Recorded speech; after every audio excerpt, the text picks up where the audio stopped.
Olá, sejam muito bem-vindos, sejam muito bem-vindas. Está começando o JF Entrevista, um programa que traz para o debate assuntos diversos de educação, saúde, economia, cultura, política e muito mais.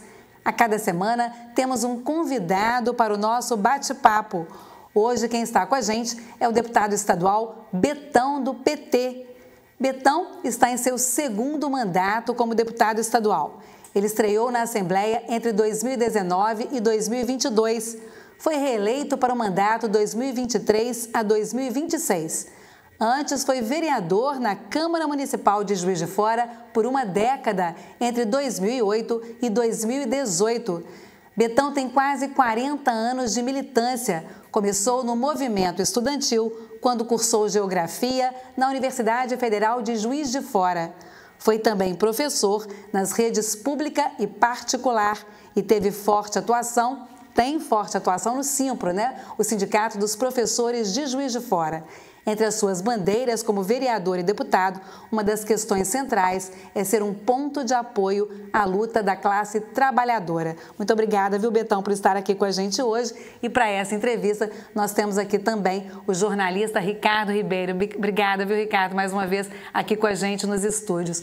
Betão, com esse currículo, a gente tem que começar falando, então, da sua luta pela classe trabalhadora. Como é que tem sido essa luta lá na Assembleia Legislativa, já que você preside a Comissão do Trabalho hoje, Agora, como é que tem sido, então, esse trabalho lá em Belo Horizonte? Primeiro, agradecer a você, Marisa, você, Ricardo Ribeiro, pela oportunidade de estar aqui conversando, um pouquinho sobre a nossa atuação política, E é verdade, é o que você disse, eu sempre falei isso aqui na Câmara Municipal, enquanto era vereador, e hoje faço a mesma coisa lá na Assembleia Legislativa, entendendo que um parlamentar ele tem que ter um lado, E o nosso lado é o lado da classe trabalhadora, de apoio aos movimentos sindicais, aos movimentos sociais. Então, a gente tem colocado, como fizemos aqui na Câmara, o mandato à disposição desses movimentos. E lá na Assembleia, nesse mandato agora, no segundo mandato, me tornei presidente da Comissão de Trabalho, Previdência e Assistência Social. Então, nós estamos dando oportunidade para todos os sindicatos de trabalhadores e trabalhadoras e movimentos sociais, porque agora você não tem só os sindicatos dos trabalhadores com carteira assinada, então você tem outros movimentos, estão sempre indo lá para fazer uma audiência pública, para fazer uma oitiva numa reunião ordinária da comissão, Então, e eles trazem projetos de lei que a gente vai adaptando nessa discussão e apresenta como projeto de lei lá na Assembleia. Então, assim, eu acho que está cumprindo o papel, nós estamos cumprindo o papel que a gente se dispôs a cumprir como um mandato parlamentar, E é isso que a gente tem feito na Assembleia. Quero saudar você, a Marise, o Betão, o telespectador que nos acompanha. Bom, você, quando estava aqui em Juiz de Fora, na Câmara, você tinha 18 companheiros de trabalho, hoje são 76 ao seu lado. Apesar de ser funções ligadas ao Legislativo, onde você permanece, mas há diferenças no âmbito onde você está hoje, lá em Belo Horizonte. E quais são essas diferenças que você teve que se adaptar para ter um trabalho aí que pudesse dar sequência ao que você já faz? Ricardo, quando eu cheguei lá em 2019, que eu fui me adaptando, eu costumava brincar com as pessoas que a Assembleia Legislativa é uma Câmara Municipal metida a besta. É mais ou menos a mesma coisa.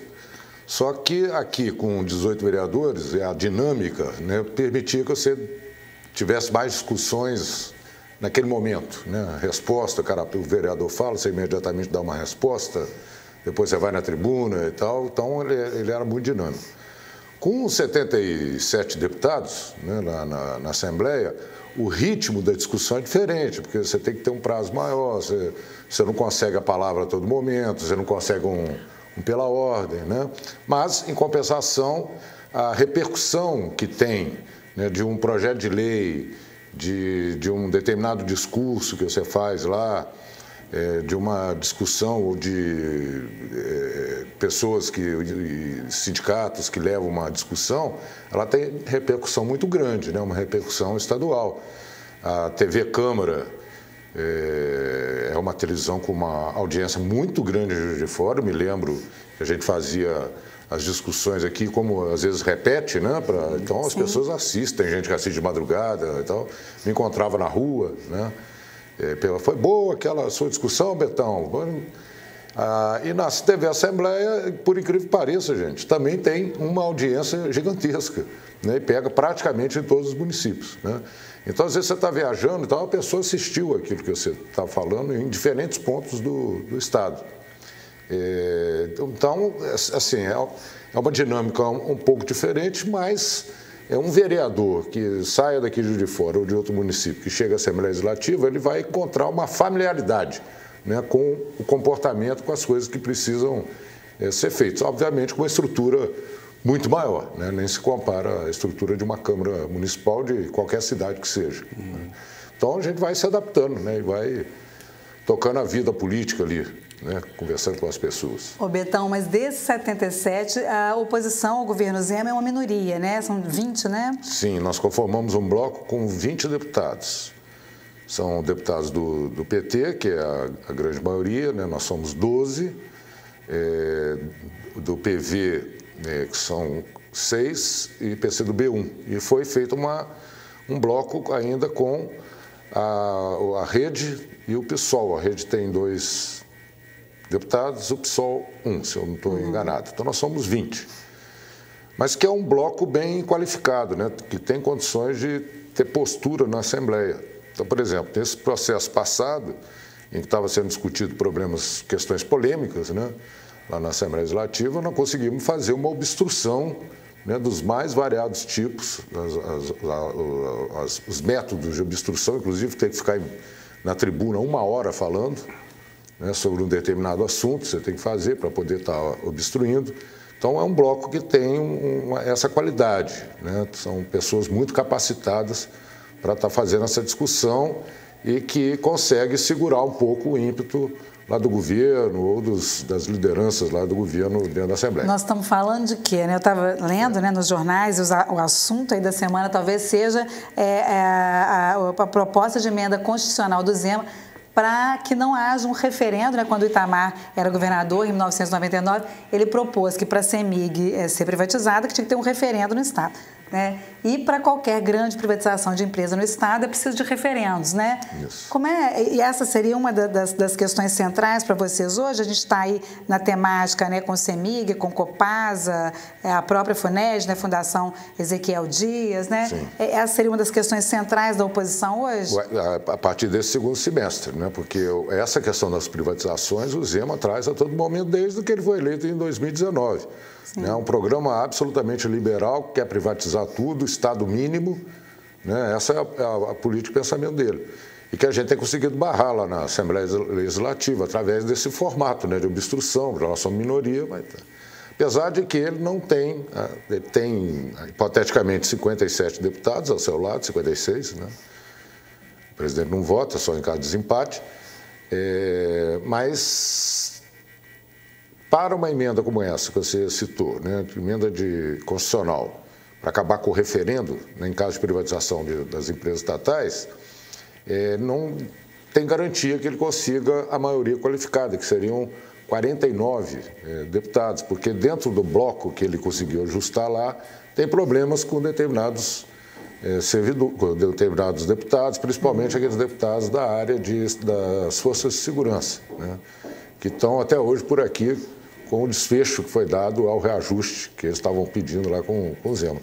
Então, nós vamos, do bloco de oposição, nós vamos segurar, nós vamos meter o pé na porta nessa proposta de emenda constitucional, que foi uma grande conquista de Minas Gerais, né? A CEMIG está na mira, a Copasa está na mira, né? São grandes empresas estatais. Nós fizemos, Marise, uma audiência pública lá na Assembleia Legislativa, trazendo deputados de Goiás para estar relatando como foi o processo de privatização da Companhia de Energia Elétrica de Goiás e deputados de um espectro político de centro-direita, né? E eles foram lá para falar mal do processo de privatização, né? Que não está resolvendo o problema de Goiás, o preço da luz aumentou, o valor dos investimentos diminuiu, né? E estão no processo, se já não conseguiram, de reestatização. Nós estamos com um problema lá no Amapá, né, um processo que ficou num blackout no ano passado, no ano retrasado, agora me fugiu o tempo aqui, que é uma empresa privatizada que está lá. Né? O próprio processo de privatização da Eletrobras, né, que é uma vergonha que fizeram, entregaram a preço de banana. A União tem a maior parte das ações, mas tem uma minoria de pessoas no Conselho Administrativo. Né? Nós já tivemos um apagão aí que tem há 30 dias para poder entender o que se deu, mas que se especula que são problemas já vindos do processo de privatização.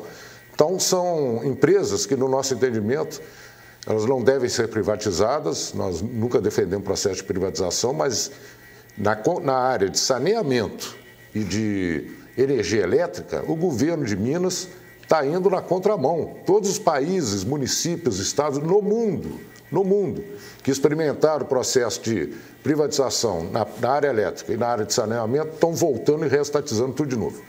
Porque você não consegue obter um lucro. Uma empresa privada não consegue obter o lucro, diminui os investimentos e cai a qualidade.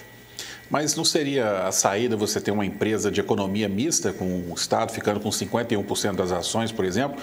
Ele continuaria com o poder de decisão. Mas o que ele quer fazer é privatizar totalmente, né? Entregar para a iniciativa privada. E o que ele está fazendo é desmontando a CEMIG, por exemplo, entregando ela para partes da CEMIG, para as empresas terceirizadas que estão quarteirizando, se é que existe essa expressão, mas a gente pode falar, e com situações, Ricardo, que nós estamos com um projeto de lei sobre trabalho escravo, que Minas Gerais é o estado que tem o maior número de casos, né, de trabalho escravo. Uhum. E numa quarteirização da CEMIG, nós descobrimos trabalhadores em situação análoga à escravidão trabalhando para a CEMIG, lá em Governador Valadares, dentro desse processo, né, de desmonte da empresa. Então, nós temos que reverter esse processo. Né? Eu não acho que esse modelo que você está citando, mista, né, de 51%, seja ideal. Eu entendo que ela tem que ser uma estatal, porque senão você tem que ficar a todo momento refém, né, dos investidores que querem os seus dividendos.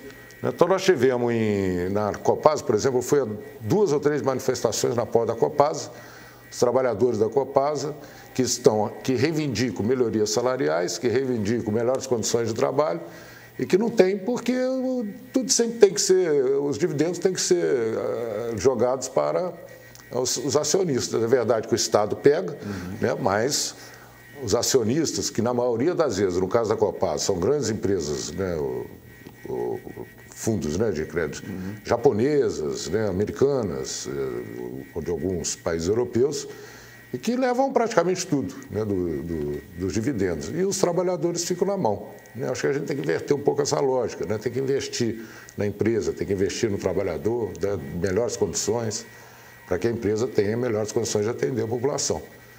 No caso, CEMIG e Copasa, a gente sabe que tem muita reclamação. Né?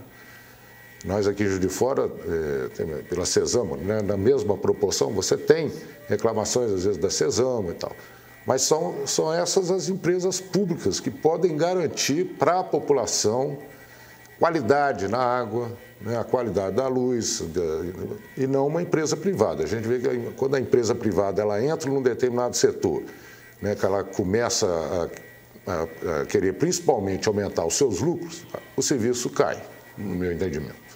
Ô Betão, com tanto trabalho assim, né, de obstrução que vocês têm com minoria, mas você trouxe uma lista aí de projetos de lei, você tem conseguido fazer, como é que tem sido essa ação? Você citou aí esse projeto de lei, que é o governo de Minas tem um site para que se divulgue o nome das empresas que foram empregadoras de trabalho escravo, que tiveram trabalho similar, né, ao trabalho escravo. Porque o trabalho escravo, ele aqui em Minas Gerais, ele se dá principalmente no campo, na área da cafeicultura e da cana. Né? Mas você vai pegar em outros casos, como esse que eu citei da CEMIG. E tem alguém que se beneficia disso, dentro da cadeia produtiva, que pode chegar até nos grandes revendedores aí de café, né? As grandes empresas que vendem aquele cafezinho bom, né? Que você toma lá em algum lugar, né? Então, tem uma cadeia produtiva que se beneficia do trabalho escravo. Existe a lista de empresas que se utilizam. Público, né? Mas não adianta ficar lá guardado, né? Você tem que divulgar, no meu entendimento, você tem que divulgar essa lista suja que existe. Né? Então, o projeto de lei está sendo bem avaliado, deve estar Hoje deve estar sendo, deve passar na última comissão para ir a plenário, já aí ainda nesse mês de agosto ou início de setembro. Então, a expectativa é que seja aprovado, né, e que possa ser divulgado às empresas, né, que se utilizam desse tipo de trabalho, que é o maior retrocesso que existe no Brasil, que, aliás, diga-se de passagem, aumentou muito em função do golpe de 2016, que permitiu a reforma trabalhista, que transformou a CLT, quase que rasgou a CLT, e você hoje pode fazer diversos tipos de contratações, né? Aí que surge esse tipo de trabalho. Que piora com a pandemia, né? Piorou ainda mais. Então, você tem gente que ganha menos de um salário mínimo, horas de trabalho superior ao que está acordado, legislado, né? As condições de trabalho degradantes, as condições de moradia degradantes, né? Isso tudo é permitido pela forma como se contrata, né? Como PJ, ou como MEI, né? Ou como nada. Nem PJ nem MEI é um trabalho, né, que é permitido você pagar ali por Você destacaria algum outro projeto seu, alguma lei que você conseguiu emplacar? Nós temos, eu até trouxe uma lista, né, Marisa, porque senão a gente vai se perdendo aqui. Mas nós estamos com projetos na área ambiental, um muito importante que nós estamos tentando fazer ele desencalhar lá da Comissão de Constituição e Justiça, que é o projeto que organiza a ocupação no entorno da represa Chapéu d'Uvas, né? Lembrando que a represa Chapéu d'Uvas abastece hoje praticamente 300 mil pessoas de Juiz de Fora, que ela tem uma bactéria, né, que é a cianobactéria, que em contato com coliformes fecais ela pode tornar aquela água não potável, né? Então nós corre o risco da, né, população de Juiz de Fora boa parte da população ficar sem água, ou vai ter que fazer um desvio, então vai ter problema de água, né? E o entorno está sendo ocupado, né, da represa. As florestas nos topos de montanha, aliás, tanto a floresta nos topos de montanha, que tem que ser protegidas, e a represa Chapéu d'Uvas, em parceria com o Comitê das Bacias Hidrográficas de Minas Gerais, cujo presidente hoje é o conhecido de todo mundo aqui, que é o professor Wilson Acácio, né? Estamos com um projeto de lei também sobre a preservação das corredeiras do Rio Preto, que para se tornar um patrimônio, né, que é uma combinação com um projeto do Carlos Mink, que foi ministro do Meio Ambiente do governo Lula, né, e hoje é deputado estadual no Rio de Janeiro, porque o Rio Preto divide, né, ele é a divisa entre parte do Rio de Janeiro e de Minas Gerais. Então é um projeto combinado, né, ele já conseguiu aprovar lá no Rio, nós estamos tentando aprovar aqui em Minas Gerais, né? Um outro projeto também que nós estamos trabalhando, né, que é o acompanhamento dos idosos, né, nos hospitais, tenha um tratamento também que possa receber alimentação, porque a Constituição, né, as leis garantem isso, então o projeto também está circulando. Aí tem vários outros, né, Marise? E até aproveitando desses projetos, você está indo para o 5º ano lá na Assembleia, né? Sim. Nesse segundo mandato, o que você pretende fazer que não conseguiu no primeiro? Vamos deixar isso para o próximo intervalo, para o pessoal continuar nos assistindo? Então, nós vamos para um pequeno intervalo e a gente volta com o Betão respondendo, então, esse questionamento do jornalista Ricardo Ribeiro. Até já!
Estamos de volta com o JF Entrevista. Hoje aqui nos estúdios com a gente, o deputado estadual Betão, do PT. Para essa entrevista, nós contamos com a participação ainda do jornalista Ricardo Ribeiro. Quem faz a pergunta, né?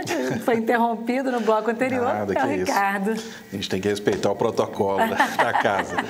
Mas, Betão, no primeiro mandato, você estava falando dos projetos, é claro, no bloco anterior, o que você não conseguiu fazer nesses 4 anos que pretende executar agora nesse mandato segundo? Principalmente, Ricardo, é fazer com que os projetos possam andar nas comissões, que é o mais difícil, né? Porque são muitos projetos que são apresentados. Todos passam pela Comissão de Constituição e Justiça.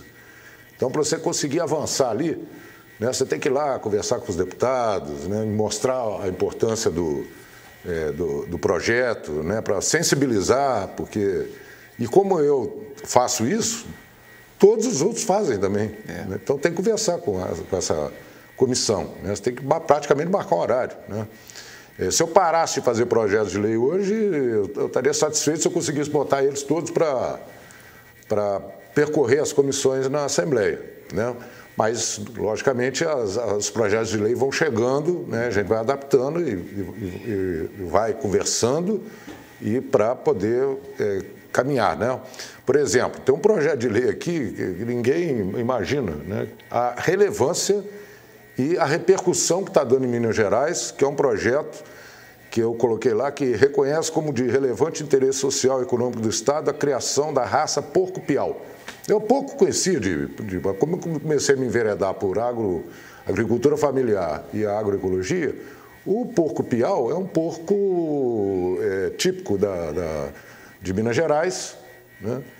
E que ele tem, dentro do processo de agricultura familiar, um valor para agregar ao trabalho da agricultura familiar um negócio gigantesco.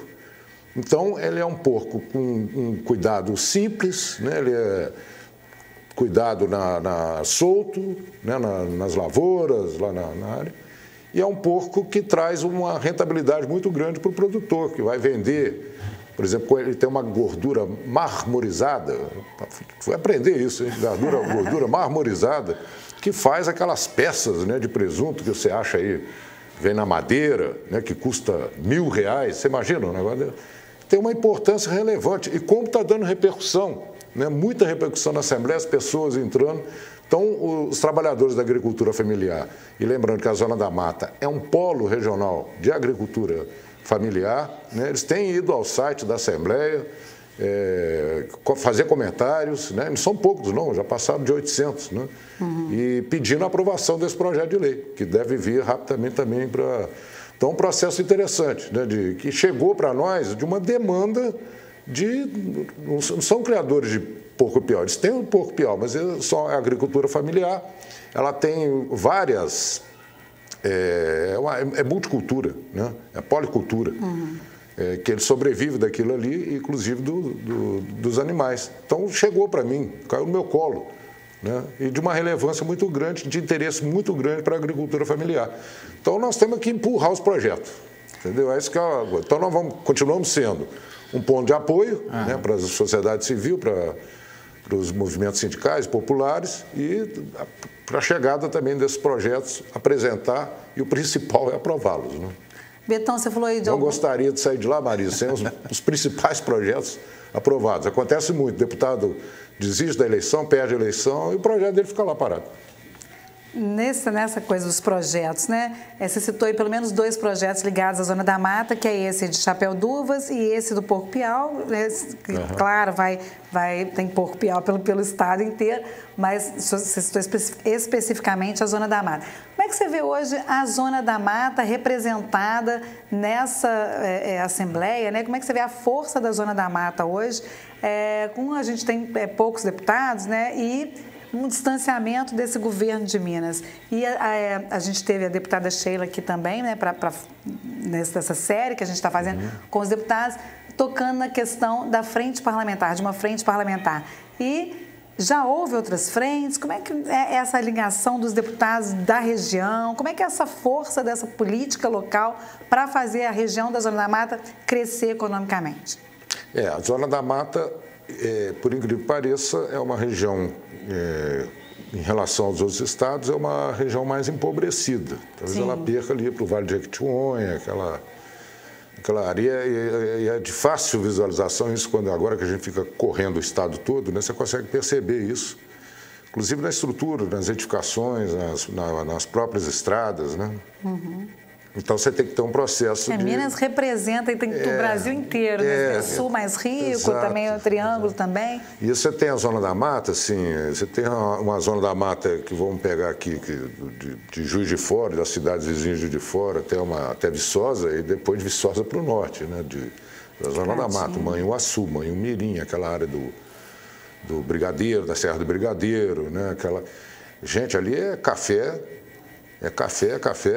até lá no topo do morro, né? As pessoas com as suas casas, é uma coisa impressionante, é uma paisagem completamente diversa na Zona da Mata, dessa que a gente convive aqui na região de Fora, na micro-região, né, dos 33 municípios, normalmente é completamente diferente a paisagem. Então, é uma região, né, que precisa ter um olhar diferenciado.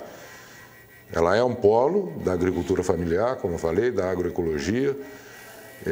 Essas plantações de café, você vai encontrar áreas maiores, né, alguns latifúndios e tal, mas a grande maioria da produção de café e de outras culturas é da pequena propriedade, né, então ela tem que ter um olhar diferenciado. Já se tentou fazer a frente parlamentar, nós chegamos uma vez ainda na época da pandemia, numa reunião virtual, né, que congregou os deputados da Zona da Mata, não eram muitos, eram uns 8, não deve ser muito diferente agora, não dá para fazer a conta aqui na cabeça, mas não deve ser muito diferente disso. Somos 3 aqui de Juiz de Fora, tem Muriaé, Viçosa, você vai pegando. Que tentou uma frente parlamentar, mas as frentes parlamentares, ela tem uma dificuldade, sabe, Marisa, que é você conseguir reunir os deputados, né, um horário, uma agenda que consiga fazer uma reunião permanente, né? Então, eu já percebi essa dificuldade. A delegada Sheila agora apresentou um requerimento para se formar uma frente parlamentar, nós assinamos, o deputado Noraldino também fez um requerimento para uma frente parlamentar, nós assinamos, eu já tinha feito alguma coisa no passado também sobre isso, mas a maior dificuldade é essa, né, de você conseguir elaborar realmente uma política dentro de uma frente parlamentar que permita, por exemplo, ao Executivo fazer maiores investimentos aqui, né? Então, tem que conseguir elaborar, né, essa frente parlamentar. Mas ela é importante, né? Você acha que falta diálogo entre esses deputados, de encontrar essa agenda? Porque fala-se muito, quando a gente vai votar em candidatos da região, né? Votar em deputados que defendam os interesses dessa região. Mas depois isso... Marisa, eu diria o seguinte, quando cunha essa mensagem assim, no deputados da região, está muito ligado a essa questão da emenda parlamentar.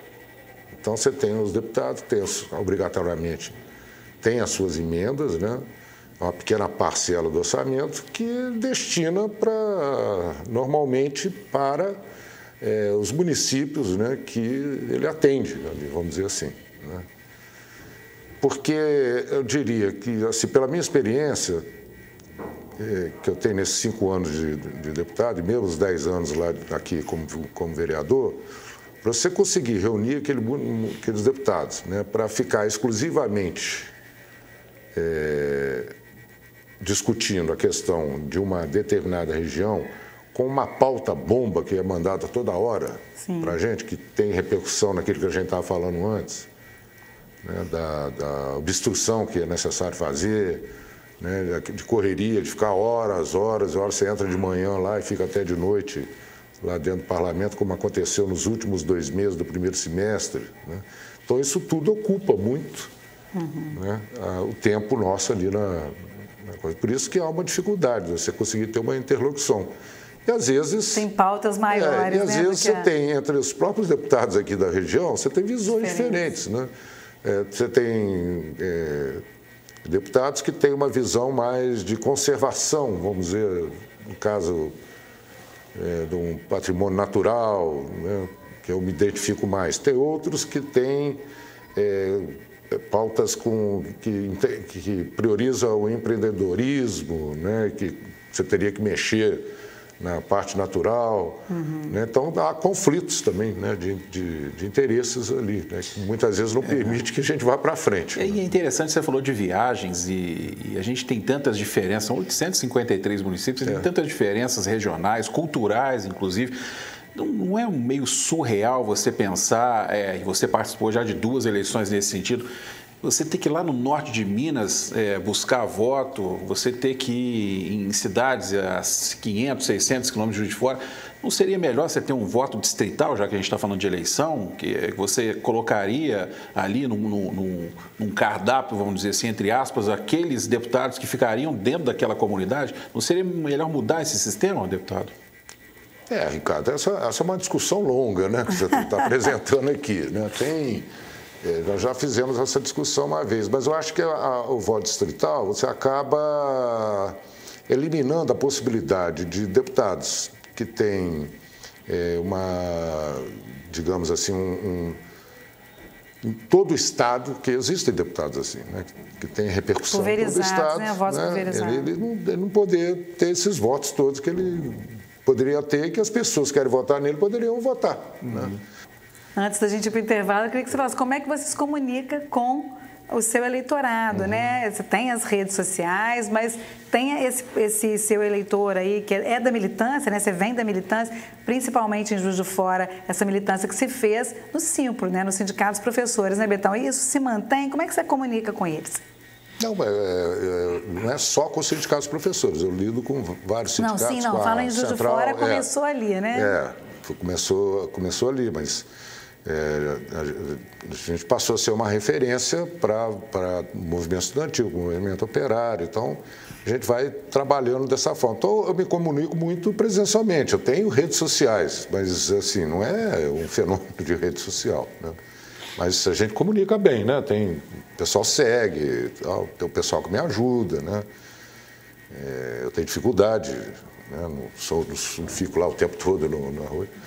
Mas a gente tem rede social, mas eu faço visitas, né? Eu vou nos locais onde as pessoas... E principalmente através da militância, né? Então, se eu vou numa determinada... Quando eu ia em campanha, eu ia numa determinada cidade, que eu nunca tinha ido, procurar a militância do Partido dos Trabalhadores ou a militância dos sindicatos, né? Então, você acha assim, nos sindicatos trabalhadores rurais, você tem muita gente ligada à CUT, ligada ao PT, é de lá que sai a chapa, então a gente vai conversando, levando a discussão política para eles, né? Porque você precisa fazer com que as pessoas tenham consciência do momento político que a gente vive, que a gente viveu, que a gente está vivendo agora, para poder, inclusive, enfrentar, né, essas pessoas que vivem de fake news pelo Brasil afora, pelo mundo afora, né, que esse é um fenômeno mundial, né? Enfrentar essas pessoas e ter o diálogo com a classe trabalhadora real, daquilo que é palpável, não daquilo que fica mostrando em rede social. Nós estamos conversando com o deputado Betão, do PT. Nós vamos para um pequeno intervalo e a gente volta falando da política nacional e também do futuro da política, porque ano que vem tem eleição de novo.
Olá, estamos de volta com o JF Entrevista. Aqui nos estúdios com a gente, o deputado Betão, do PT. Ricardo Ribeiro, também jornalista, acompanhando a gente nessa entrevista. Ricardo. Deputado, trazendo o assunto então para Juiz de Fora, ano que vem tem eleições municipais, naturalmente o PT deve ter como candidata a atual prefeita Margarida disputando a reeleição. Mas dentro do cenário político, né, você, como vereador que foi, deputado, em algum momento você pensa em disputar uma eleição para o Executivo? É o seu desejo lidar com o Executivo também? Ou você tem uma característica voltada para o Legislativo? E puxando para a eleição do ano que vem, já para otimizar até o nosso tempo, já emendando uma pergunta nesse sentido, entre os candidatos que hoje se apresentariam, ou os pré-candidatos para a eleição do ano que vem, você prevê um novo embate entre direita e esquerda também nas eleições municipais? Eu acho que esse embate entre direita e esquerda sempre existe, vai continuar existindo no Brasil, sempre foi assim, né? Não foi agora, na época do Bolsonaro, se pegar a primeira eleição do Lula e Collor, né? Foi muito parecido com a disputa agora com Bolsonaro, né? Uma margem estreita de votos, né? Um gritando lá que a minha bandeira jamais será vermelha. Isso aí foi cunhado na época do Collor, antes dele, né? Mas ele que expressou isso. Então, esse embate sempre vai ter, né? Eu, como você disse, eu tenho um perfil mais de legislador, né? Não me furto a fazer um debate, caso tenha que ser candidato ao Executivo, né? Nós temos, acredito, a Margarida está bem avaliada, né? Acho que arriscaria dizer que ela tem condições, inclusive, de ganhar no primeiro turno, né? Se a gente não tiver nenhum percalço para frente, né? Então, está vindo muita gente dentro do PT, né? Principalmente uma nova geração que está chegando, né? Então, nós vamos ter eleição para a prefeitura ano que vem, né? A próxima seria... ano que vem, 2024. Em 2024, eleições para prefeito e vereador. Né? Isso, 2024. Depois nós vamos ter de novo em 2028. 26. Então nós temos nós temos um longo tempo aí para a formação, né, de pessoas, que a Margarida já não vai poder disputar, né? Mas você tem um longo tempo aí para a formação de políticos, né, ou políticas que têm todas as condições de estar vindo a disputar a prefeitura, né? O meu nome também pode estar colocado, né? Mas você tem razão, o meu perfil é mais de legislador. Né? Ainda dentro das eleições municipais, o PT já está conversando em nomes para a Câmara. Como é que está? Já se senta para isso? Como é que está isso? Sim, novos nomes, mais mulheres, né? A gente tem a Cida, né, que é sua companheira, foi vereadora mais votada de Juiz de Fora. Você acompanha o trabalho? Né? Como é que estão esses nomes aí também? Não, tem muito nome. No PT sempre teve uma escolinha, vamos dizer assim, né? De nomes para fazer essa disputa. Nós tivemos na última eleição excelentes nomes, né, que disputaram a eleição, e nomes que têm algum tipo de relação com o movimento sindical, com o movimento social, né? Então nós tivemos aqui a Cida, né, que foi a mais votada, o Juraci, a Laís, mas você lembrar outros nomes aqui, o próprio Castelar, que foi vereador também por 3 mandatos, né? O Robson dos sindicatos bancários, o Amarildo, que foi do Sindicato dos Servidores Públicos. Então vai, né, formando o Jair Nalata, que é um líder comunitário lá da região de Santa Luzia, berço, né, a origem do PT, que foi lá naquela região. Então nós temos vários nomes com um significado, né? E vai renovando, né? Novas gerações vão aparecendo no PT, eles aparecem lá no partido, se filiam, começam a discutir, se agrupam, né, junto ao PT, à Juventude de Revolução do PT, a outros movimentos da juventude, né, a Juventude do PT, o pessoal da Kizomba. Então tem um monte de agrupamento vivo dentro do PT que vai trazer nova liderança. Então nós vamos ter, com certeza, uma chapa completa, né, junto com a federação do PV e do PCdoB. Nós vamos ter uma chapa completa e com aqueles nomes que normalmente se mantêm no partido, né? Disputa uma eleição, depois disputa outra, mesmo que às vezes você tenha uma candidatura que se desponte, né? Mas existe aquele interesse, né, em fazer o Partido dos Trabalhadores crescer, né, nesse processo. Mas, né? que a gente não... Mas lembrando, né, que nós temos ainda agora a primeira vez numa disputa municipal, né, de vereadores, a federação, né, vai estar atuando, né, que é o PV e o PCdoB junto. Então nós vamos ter, são 23 cadeiras agora, né? Então vão ter 24 candidatos dessa federação. Que já está com o seu tabuleiro vai ser a discussão, né? Mexendo, né? Exato. Ô, Betão, a gente não pode deixar de falar do governo federal, né? A gente tem um outro cenário, você vem aí, né? Como deputado estadual, você pegou o governo federal, o governo Bolsonaro, e agora, então, governo Lula. Como é que você vê essa mudança em Minas, apesar da gente ter, né, o Zema, que é Partido Novo, que seria oposição ao governo federal? Como é que você vê também esse cenário aí para Minas e como é que você vê o governo Lula até o momento? Sim, não, uma mudança drástica, é inequívoco.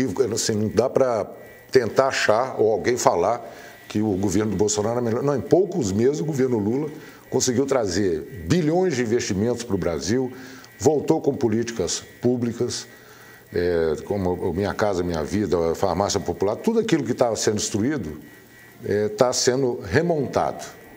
E a avaliação está sendo positiva, inclusive muitas pessoas que votaram no Bolsonaro já começa a ter um olhar diferenciado para o governo Lula.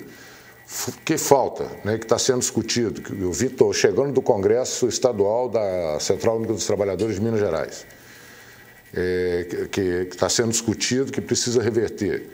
Reforma trabalhista, né, que eu citei agora há pouco, que atacou os direitos dos trabalhadores assim, de uma forma drástica. Reforma da Previdência também atacou os direitos dos trabalhadores, principalmente as mulheres, né? Vão ter que trabalhar 7 anos a mais, os homens 5, as mulheres 7, na reforma da Previdência aprovada pelo Bolsonaro. Além da questão da pensão por morte, né? Que você não recebe mais o total, né? É um prejuízo assim, gigante para a vida das pessoas. A revogação do novo ensino médio, né? Uma reclamação generalizada em todas as escolas que eu ando pelo Estado, sobre essa questão do novo ensino médio, que os alunos têm reclamado, porque você não tem a estrutura, não é aquilo que foi pensado sobre um novo ensino médio. O novo ensino médio que criaram foi depois do golpe da Dilma, e que o Temer, né?